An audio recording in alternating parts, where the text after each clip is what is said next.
Samskriti University for Excellence in Life, BTech Agri BSc Lateral Entry. ఇంకా చాలా ఉన్నాయి మా సినిమాలు రిలీజ్ చాలా ఉన్నాయి. 25 సినిమాలు రిలీజ్ కి రెడీగా ఉన్నాయి. బాలకృష్ణ గారితో పవన్ కళ్యాణ్ గారితో సినిమాలు చేస్తున్నారు. ఇంకేం కావాలండి లైఫ్ లో మీకు? మీ గోల్ ఏంటి గాంధీ గారు? బాలకృష్ణ గారితో పవన్ కళ్యాణ్ గారితో మొన్న ఈ ఓజీ చేసా 15 రోజులు డైరెక్ట్ గా ఆయనతోనే సీన్లు అన్నారు. ఆయనతో 3 సీన్లు ఉన్నాయమ్మా నాకు. ఎట్లా ఉంటారండి పెద్ద పెద్ద స్టార్స్ సపోర్టింగ్ యాక్టర్స్ చేసే వాళ్ళ దాంతో? అంటే యూజువలీ చెప్తూ ఉంటారు వీళ్ళు చాలా కలివిడిగా ఉంటారు, వీళ్ళు చాలా గ్రౌండెడ్ గా ఉంటారని. కానీ స్క్రీన్ మీద వాళ్ళని చూస్తే చాలా గంభీరంగా హీరోయిక్ గా పాత్ర స్వభావం అది. కానీ ఇక్కడికి వచ్చినప్పుడు మామూలుగా అంతతో మాట్లాడతారమ్మా, అదేమి కాదు. కానీ ఇప్పుడు నా ఉద్దేశం నేనేమో అక్కడికి వెళ్ళిన తర్వాత వాళ్ళని డిస్టర్బ్ చేయడం నాకు ఇష్టం ఉండదు. ఎందుకంటే వాళ్ళు దాని మీద కాన్సన్ట్రేషన్ పెడతారు కదా. వచ్చినప్పుడు ఆ సీన్ ఎలా చేయలేమిటి వాళ్ళు కూడా అదే ఆలోచన ఉంటుంది కదా. ఇంకా పవన్ కళ్యాణ్ గారు అయితే రాజకీయాలు హడావిడి ఉంటుంది కదా, ఆ సీన్ ఏదో చేయటం పక్కకు జరగటం అంతే. ఆయన షార్ట్ అయిపోగానే వెళ్ళి అక్కడ కూర్చుని బుక్స్ చదువుతూ ఉంటాడు. ఏమన్నా పలకరిస్తే చక్కగా మాట్లాడతాడు. కానీ నేను ఎక్కువ డిస్టర్బ్ చేయటం, వాళ్ళతో ఫోటోలు దిగటం ఇటువంటి ఇంతవరకు చేయలేదు. బాలకృష్ణ గారు ఇక్కడ అంతే, ఆయన వస్తాడు డైరెక్ట్ ఏం చెప్తే అది చేస్తాడు. ఇంకా అది ఆయన ఓన్గా ఏం చెప్పడు అసలు.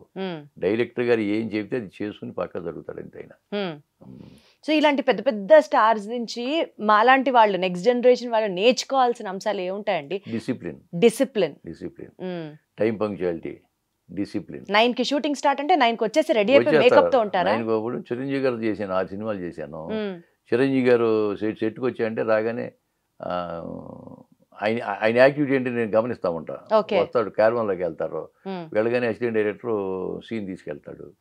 ఆయన మేకప్ సీన్ చదువుకుంటూ ఉంటాడు. చదువుకుని కిందకు వచ్చి ఒకసారి 2 సార్లు చూసుకుని చేసేస్తుంటాడు. మరి అన్ని 157 సినిమాలు చేసిన ఆయనే అంత డిసిప్లిన్గా చేస్తున్నప్పుడు నిన్న కాక మొన్న వచ్చిన వాళ్ళు మేము ఎలా చేయాలి? మీరేంటి, మీరు నిన్న కాక మొన్న వచ్చిన 150 సినిమాలు చేస్తారు కదా. సో బేసికల్గా అండి ఇదంతా యాక్టింగ్ అనేది డూ యూ థింక్ రియలీ ఈ జనరేషన్ యాక్టర్స్తో కనుక మీరు చూసి మాట్లాడాల్సి వస్తే, మీరు ఇప్పుడు ఆ తరం వాళ్ళని చూశారు, ఇప్పుడున్న యంగర్ జనరేషన్కి చూస్తున్నారు, ఈ జనరేషన్ ఇంకా నేర్చుకొని ఫోకస్ చేయాల్సిన అంశాలు మీ నోటీస్లో? ఏమీ లేదమ్మా, ఏ జనరేషన్ అయినా ఏ హీరో అయినా ఆ టైం పంక్చువాలిటీ డిసిప్లిన్ కానీ మెయింటైన్ చేస్తే 4 కాలాల పాటు ఫీల్డ్లో నిలబడతారు. డిసిప్లిన్ ఒక్కటే మోస్ట్ ఇంపార్టెంట్. ఎస్, డిసిప్లినే. ఎందుకంటే ఒక ప్రొడ్యూసరు కొన్ని కోట్లు ఖర్చు పెట్టి సినిమా తీయడానికి రెడీ అవుతాడమ్మా. 9 గంటల కాల్ షీట్, 9 గంటల షార్ట్ పడాలి అంటే హీరో కానీ హీరోయిన్ ఎవరిని వచ్చి 9 గంటలు రెడీగా ఉండాలా. లేదా నేను 10 గంటలకు వస్తాను, 11 గంటలకు వస్తాను, ఈ లోపల ఎంత లాస్ అవుతుంది టైం. బడ్జెట్ పెరిగిపోద్ది కదమ్మా.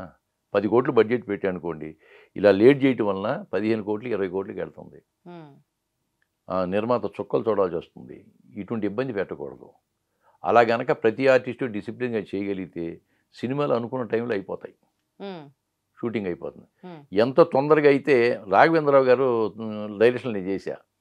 రాఘవేంద్రరావు గారు నేను బాగా తెలుసు ఆయన్ని, నన్ను బాగా పలకెత్తాడు. ఆయన సినిమాలు నేను చేశాను. నేను ఆయన ఒక 60 రోజులు కానీ కాల్ షీట్లని పెట్టుకున్నారంటే ఆయన 55 రోజుల్లో కంప్లీట్ చేస్తాడు సినిమా. ఆయన ఇంకా ముందుగానే ముందు ఒక 5 రోజులు ముందుగానే చేసేయండి, నిర్మాతకి ఎంత కలిసి వస్తుందమ్మా. అది అంటే ప్రొడ్యూసర్ ఫ్రెండ్లీగా ప్లాన్ చేసుకొని చెయ్యాలా. చేస్తే నిర్మాతకి బాగుంటుంది. నిర్మాత పచ్చగా ఉంటే 10 మంది పచ్చగా ఉంటారు. అంతేగా, అది ఆ యూనిట్ అందరూ బాగుంటారు. అది. సో బేసికల్గా మీ యాక్టింగ్ ఇప్పుడు ఎంత కాదనుకున్నా, ఇందాక మీరు అన్నట్లు స్టేజ్ మీద ఒకలాంటి యాక్టింగ్ చేయాలి, టీవీకి అయితే ఒక యాక్టింగ్ ఉండాలి, సినిమాకి అయితే ఇంకా రిఫైన్డ్ యాక్టింగ్ ఉండాలి. ఎంత కాదనుకున్నా మన బేసిక్స్ అంటే మీరు అప్పటి నుంచి చూస్తున్నారు కాబట్టి మీ యాక్టింగ్ స్కిల్స్లో సీరియల్లో స్టేజ్ ఇంపాక్ట్ ఎక్కువ ఉంది అని అనుకుంటే, ఎప్పుడన్నా ఎవరన్నా మిమ్మల్ని అన్నారా ఆ kind of old school of acting కాదు, ఇప్పటి విధంగా ఇట్లా మారాలి, మీరు ఇంకా ఇంకొంచెం టెక్నాలజీలో ఇంకొంచెం అడ్వాన్స్ అవ్వాలి, అట్లా మీకు ఏమైనా సజెషన్స్ వచ్చాయా? ఏమి సజెషన్ రాలేదమ్మా.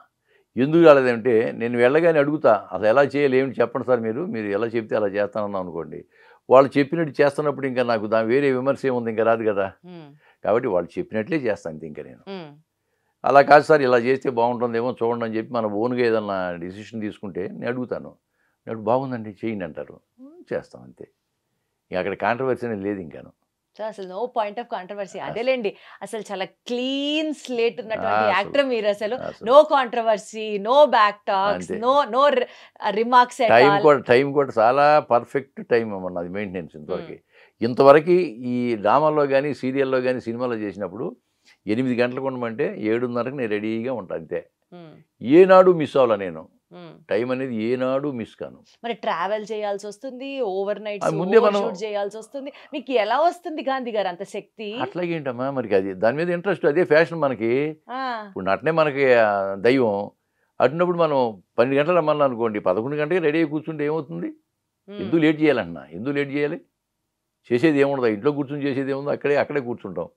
ఇప్పుడు నాకు రైల్వే స్టేషన్ రైలుకి వెళ్ళాలనుకోండి, 10 గంటల రైలు అంటే నేను 9 గంటలకు వెళ్ళి కూర్చుంటా. ఏంది ఇంట్లో కూర్చొని ఏం చేస్తాము? అందుకే టైం చెప్తున్నారు తెలుసా మీరు అసలు. అంతేనమ్మా నిజంగా. ఈ రోజు పిల్లలు కూడా అదే చెప్తా నేను. మా మనవరాళ్ళు కానీ వాళ్ళకి కానీ అదే చెప్తా. టైం అంటే ముందు 15 గంట ముందు ఉండాలమ్మా. టైం పంక్చువాలిటీ మెయింటైన్ చేసిన వాళ్ళకి జీవితంలో డిసిప్లిన్ అనేది వస్తుంది. అది నా అభిప్రాయం. సూపర్. అసలు మీరు అందుకనే అంత సక్సెస్ఫుల్ గా సెకండ్ ఇన్నింగ్స్ అయినా సరే హిట్ మీద హిట్ కొడుతున్నారు అంతే. నెక్స్ట్ అండి, మీరు ఇప్పటికే చాలా వేరీడ్ రోల్స్ చేసి ఉంటారు కదా. ఈ పాత్ర నేను చేస్తే బాగుండు అని మీరు వెయిట్ చేస్తున్న రోల్ ఏమన్నా ఉందా ఇంకా? విలన్ క్యారెక్టర్స్ అమ్మా. అవును, విలన్ క్యారెక్టర్. నాకు హను రాఘపూడి గారు నాకు మంచి వేషం ఇచ్చారు. నేను కృష్ణగాడి గారు ఆల్రెడీ ఆ సినిమాలో మీది విలన్ క్యారెక్టర్ కదా, అంటే నెగిటివ్ షేడ్. నెగిటివ్ షేడే, కామెడీ నెగిటివ్ ఇచ్చాడు. దానికి సినిమాకి మంచి పేరు వచ్చింది, నాకు కూడా మంచి పేరు వచ్చింది. కానీ main through out villain character కూడా నాకు ధైర్యం చాలే మన డైరెక్టర్స్కి, నిర్మాతలకి. ఇస్తే మాత్రం ఎరగదేద్దామని అనుకుంటా నేను. ఎవరు ఇవ్వట్లేదు. ఎప్పటికన్నా చెప్పారా ఎవరితో అయినా? మీకు బాగా చెప్తుంటా, ప్రతి ఇంటర్వ్యూలో చెప్తుంటాం, కానీ ఇంటర్వ్యూలు ఎవరు చూడరో మరి ఏమో తెలియదు. కానీ కాదు, మీరు ఆ డైరెక్టర్ని కలిసినప్పుడు వాళ్ళతో డైరెక్ట్గా ఇవ్వండి, నేను నెగిటివ్ క్యారెక్టర్ చేస్తానండి, అట్లీస్ట్ ఒక చిన్న సినిమాలో అయినా సరే ఎప్పుడన్నా చెప్పారా మీ ఉద్దేశం అంటున్నా? అంటే నా దీంట్లో ఇచ్చారుగా, రెక్కి చూసారా మీరు?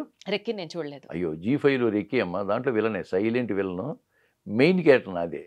చాలా మంచి పేరు వచ్చింది దానికి. 16 కోట్ల వ్యూస్ వచ్చినాయి దానికి. రెక్కి 2 కూడా మొదలవుతుంది. దాంట్లో అనురాధ మేడం అంటే G5 అంటే చీఫ్ కంటెంట్ ఆఫీసర్ ఆవిడ. అలాగే పోలూరు కృష్ణ గారు డైరెక్టరు. నాకు చాలా మంచి క్యారెక్టర్ ఇచ్చారు. నాకు చాలా మంచి పేరు వచ్చింది రెక్కీలో. సుమారు నెలలో 30 రోజుల్లో ఎన్ని డేస్ బిజీగా ఉంటారు గాంధీ గారు? చెప్పలేము. ఒక్కో నెలలో 20 రోజులు చేస్తామమ్మా. అసలు 10 రోజులు చేస్తేనే ఎక్కువ చేసినట్టుగా అనిపిస్తూ ఉంటుంది. బిజీ అయిపోయిన లైఫ్. 10 రోజులు యావరేజ్ అయితే 12 రోజులు 15 రోజులు పడుతుంది. అసలు ఎలా బ్యాలెన్స్ చేస్తున్నారు ఇప్పుడు ఈ సినిమాలు తర్వాత పర్సనల్ స్పేస్? ఎలా బ్యాలెన్స్ చేస్తున్నారు? పర్సనల్ ఏముందమ్మా, పొద్దున్న లేవగానే వాకింగ్ చేస్తాం 1 గంట. ఫ్రెండ్స్ ఉన్నారు ఒక 30 మంది. నేను ఉండేది మోతీనగర్. ఆ పార్కులో మార్నింగే తిరుగుతూ ఉంటాం సరదాగాను. షూటింగ్ ఉంటేనేమో షూటింగ్ వచ్చేస్తూ ఉంటాం. మళ్ళీ ఎప్పుడు డబ్బింగ్ ఏమో డబ్బింగ్ వేరటం. అదే పని. ఇంకా వేరే పని ఏం లేదు. నాకు వేరే అవకాశమే లేదు ఇంకాను. కాబట్టి నాకేం ప్రాబ్లం ఉండదు నాకు. సో స్పెషల్గా మీరు కూడా ఏమన్నా ఈ ఫుడ్ తింటే స్కిన్ మెరుస్తుంది, ఈ జ్యూస్ తాగితే ఇంకా హెల్దీగా ఉండడం అలాంటివి ఏమీ లేదు. మామూలు ఫుడ్ తీసుకోవటమే.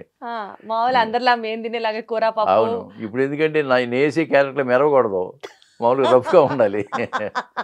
అది ఎంత రఫ్గా. నేను మేకప్ కూడా వేసుకుని, నేను అసలు మేకప్ కూడా నో మేకప్. నేను 150 సినిమాల్లో 5-6 సినిమాల్లో కూడా మేకప్ కూడా డల్ చేశారు తప్పితే షైన్ అనేది ఉండదు. మామూలుగా ఎత్తోటి మేకప్ నేను చేస్తూ ఉంటాను. ఎందుకు? దానికైనా స్పెషల్ రీజన్ ఉందా?